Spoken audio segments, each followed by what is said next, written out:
In this video, we're going to be talking about thread jumps and thread trims here inside Inkscape.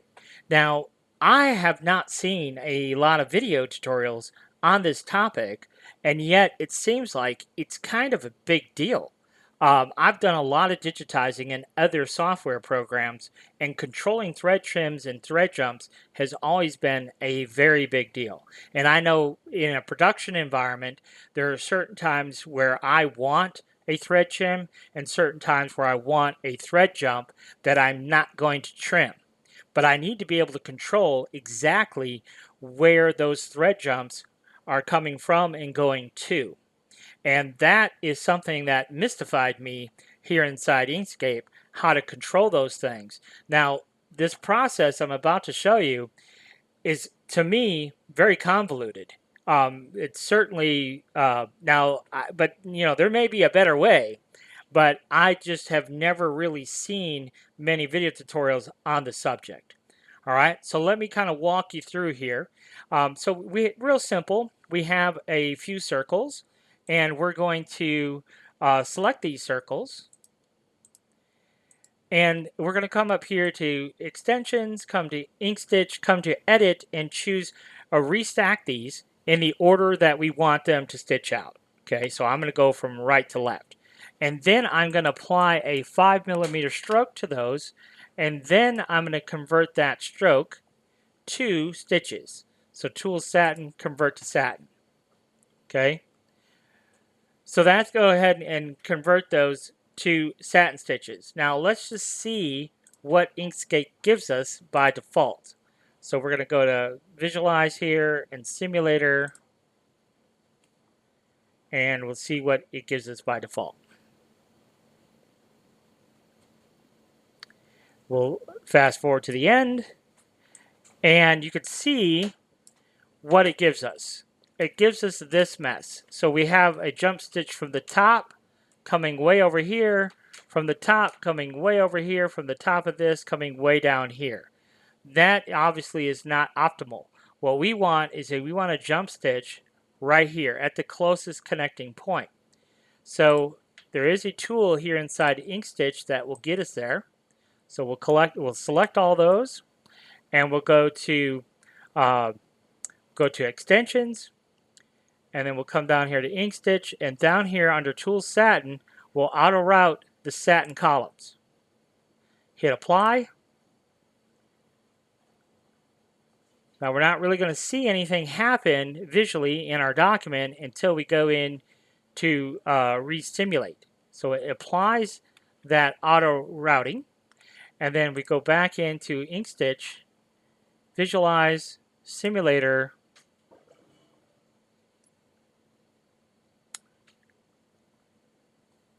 and we will fast forward a little bit here.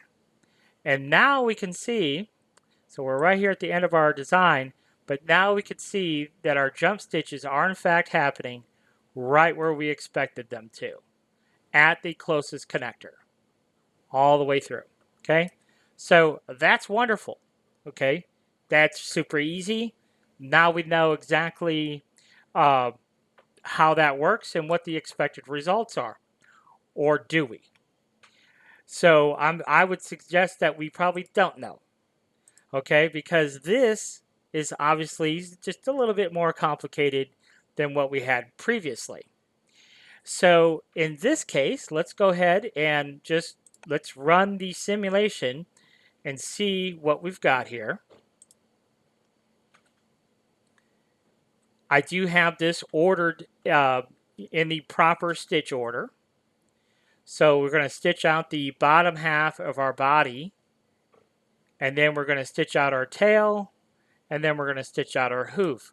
But look what's happening here. We've got a jump stitch from the bottom of our body to the top of our tail, and from the tip of our tail over here to the hoof. And I want it right there.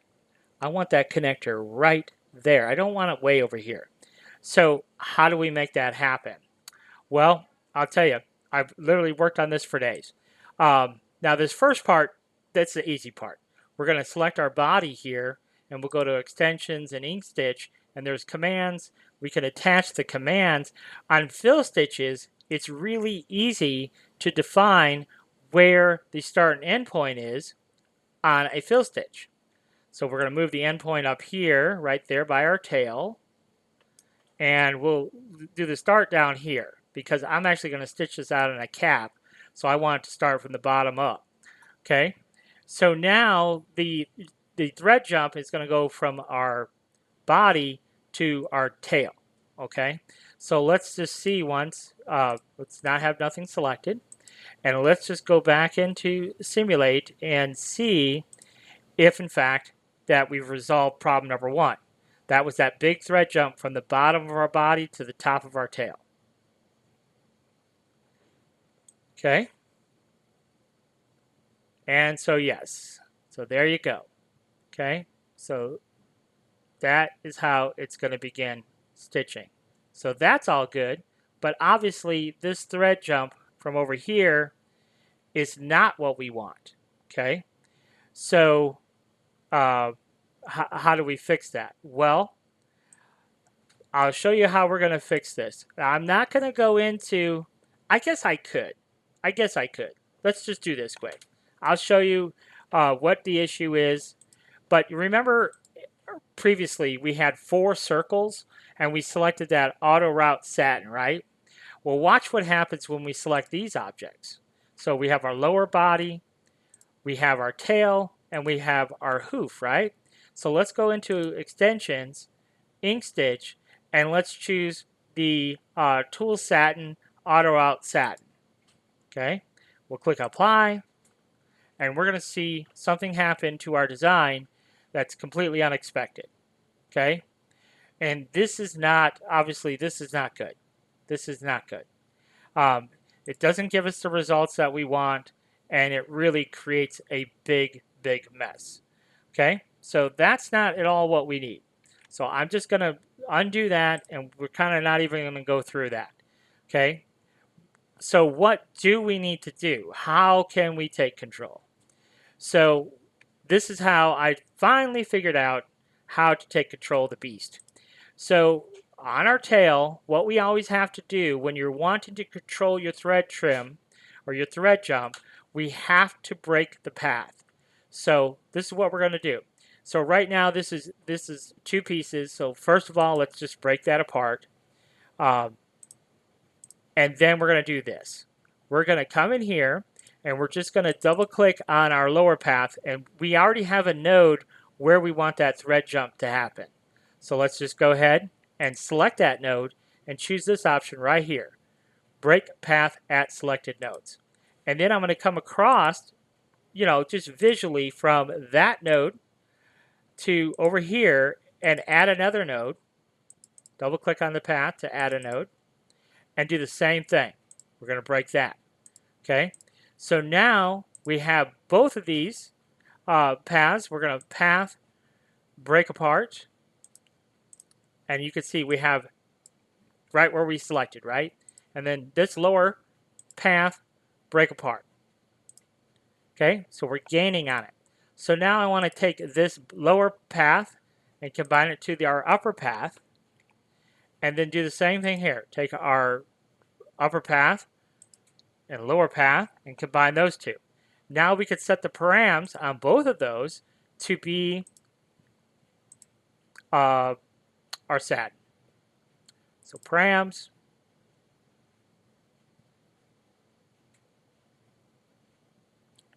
we'll come in here, satin columns, there we go, and we can look and see, and we do in fact get our expected result. We have a nice satin stitch result. Okay, so we can go ahead and hit apply and quit.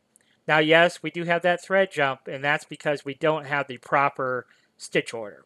So we're going to go lower body, and then we need our upper tail. It's going to be next. So we have our start and end positions specified for our lower body, upper tail, and then our lower tail, and then our back hoof. Okay, so now all those things are happening basically exactly the way we expect them to. So now we can use the auto route paths, and we'll get the expected result. Now, why it looks different now than it did before, I can't really explain, but this should fix our problem. So now, I tell you what. Before we do that, let's simulate it the way it is, and let's look at one other thing really quick.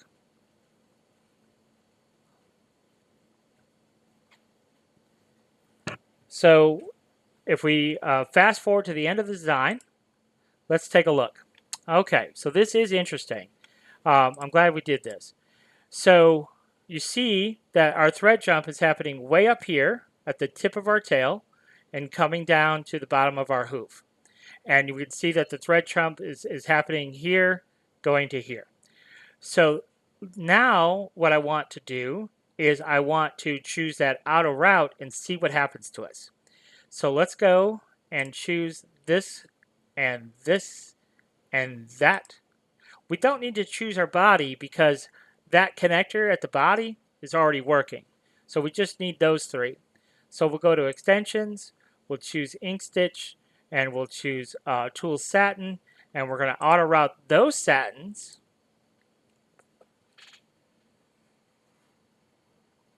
Okay, so now that's all been applied, but something odd happens here. Let me just pull this out, and you can see this lower path. Something has happened there that obviously we don't want. We don't want. This line is definitely going to cause us a problem. Definitely going to cause us a problem. So first of all, let's simplify the path. And this is something that I just discovered that, you know what, we just have to do. So we've simplified the path as much as we could. And then you could see, if I go under the View menu, Display Mode Outline, you could see that we've got some other elements in that lower path that we actually don't want. Okay, so we have to get rid of those. So we'll delete that, we'll delete that, and now we're left with the path the way we expect it to be. Okay, now let's go back up here to our view, display mode, normal. I'm glad we ran into some of these issues because it gives us an opportunity to talk about them.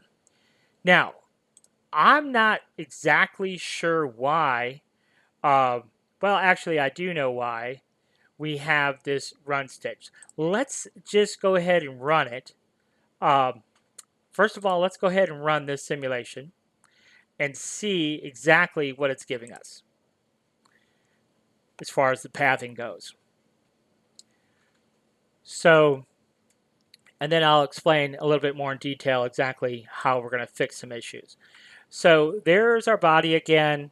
It's jumping from our body to the bottom of this, okay, which we don't need that to do that. Look at where that satin is starting. The satin is starting at the top, right where we want it to start. So what we're going to do is we're going to delete that object, okay? And now we're going to go back into InkStitch, Visualize, Simulator. Now you can see that this is a bit of a convoluted process, and for somebody brand new to InkStitch like me, there's no way that you could like understand and get through this without somebody really walking you through it. Like, trust me, I've worked on this for days now. So there, that stitch is happening the way we expected it to. It's going to come down through our satin, and then it's going to go from our satin, and look what it's doing there. So it's running this run stitch, right? And then it's starting the next satin over here. So it's jumping from the end of our run stitch over here. And that is obviously not what we want to do. So let's close that out. Okay? So now what we have to do is we have to change this. Okay? So it's really easy. We just select the path and reverse our path. Then that should stitch out the right way. So let's go back in here, InkStitch, Visualize, Simulate.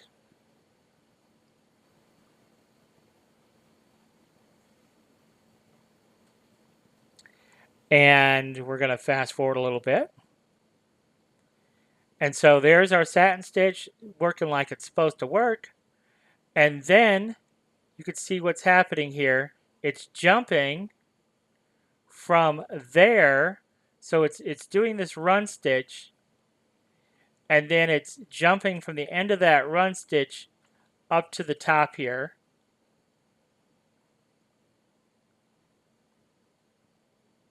And that's not what we want, right? That's not what we want at all. So that's not going to work. So let me, I thought maybe I didn't change our pathing. So I thought I did, but let's just try it again. Let's try to reverse that. That should switch that for us. So let's go back into, might make a liar out of me, I don't know.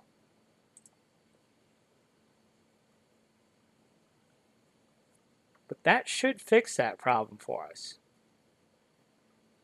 Oh, I know what I did. Okay, all right. No worries, we'll fix it. We'll fix it. That's just not gonna, so yes, so that did fix it. Okay, so there's the satin. It's going to run down our running stitch. And then notice where the satin started up top there, down to the middle. And notice that right there. Do you notice that right there? Where that's jumping from? So let me see, and I think it's worth watching just so you understand, because this is something that I struggled with. So we have the thread jump exactly what our expectation is now, okay? But there is one other thing that I did struggle with, and I think it's worth showing and you understanding. And it won't take too long to demonstrate.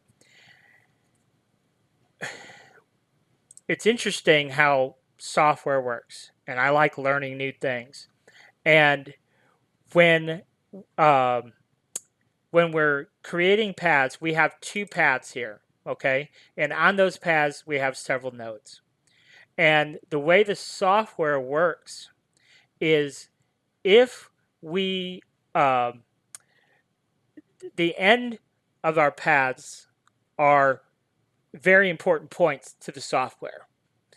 And the way we create our paths are also important to the software and how InkStitch will interpret that. So just kind of imagine it this way. The first point of our first path is point 1, point 2, point 3, and point 4. And you're going to see why this is important. So you remember previously we had a thread jump from this point right on over, right? Exactly what we wanted. But let me show you something that I think is interesting. So we're going to create this path from the top.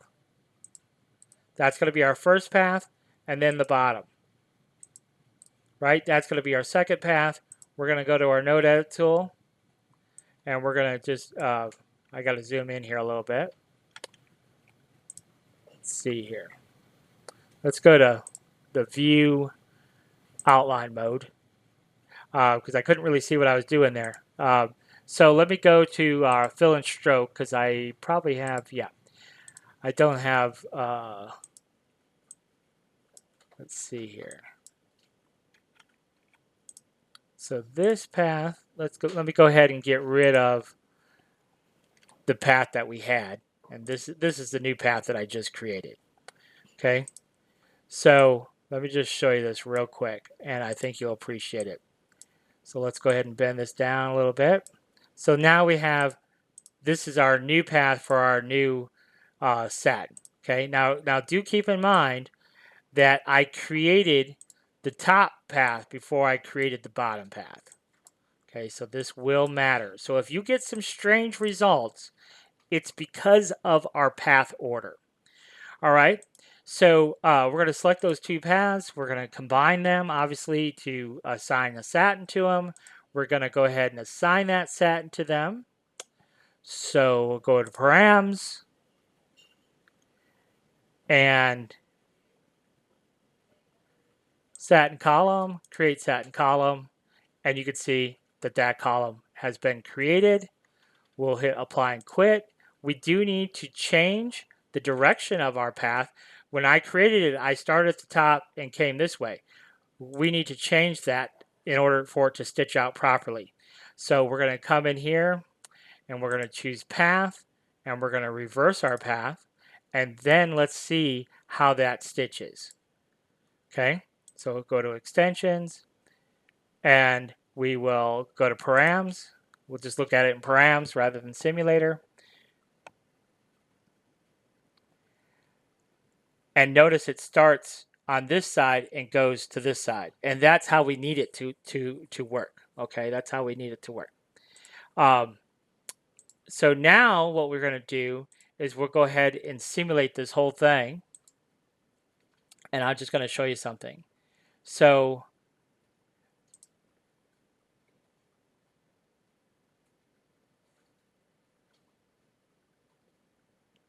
we will go ahead and render this out. Oh, we did not change our stitch order. So we got this, and then we're going to stitch that, and then we're going to stitch that. So I think it's got to go like that. So this, then that, then our new path. Okay, now we can simulate.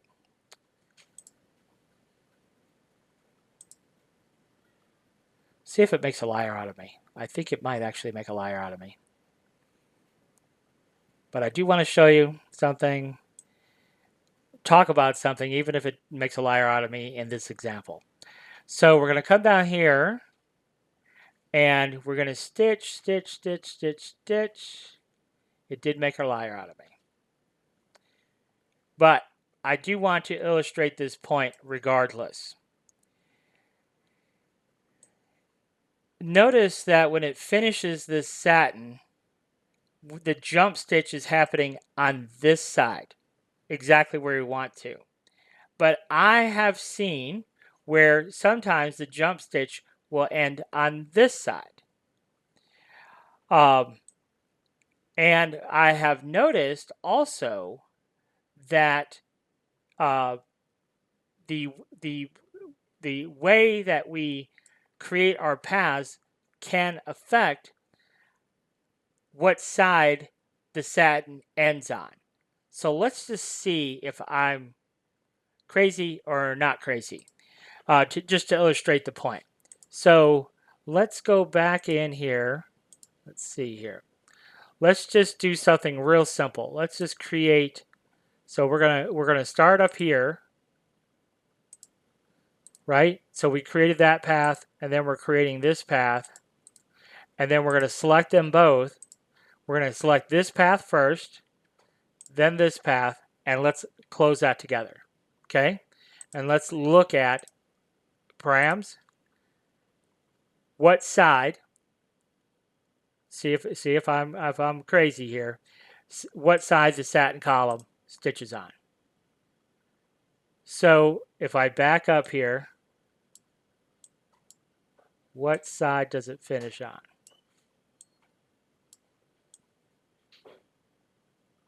It finishes on this side. Down here, it finishes on that side.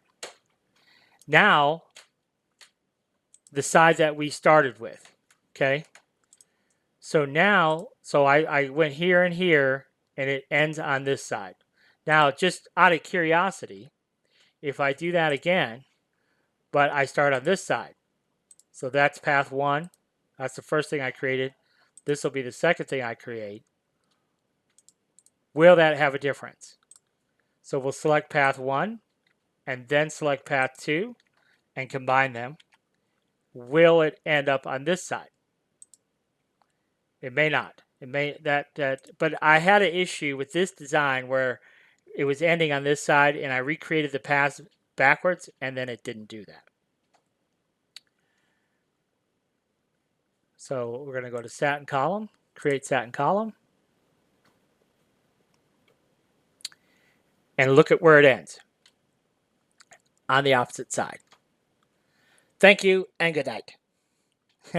So, point being, when it comes to thread jumps, it does matter which path, where the satin ends and the thread jump begins, is going to matter on what path was created first. So if you're in that situation where your thread jump is happening on the opposite side of the satin that you want it to, that's how to fix it. All I did was redraw those lines of the tail, making sure that I did it in a certain way where the satin was going to end on the side that I needed it to end on. So that to me is a very valuable tip.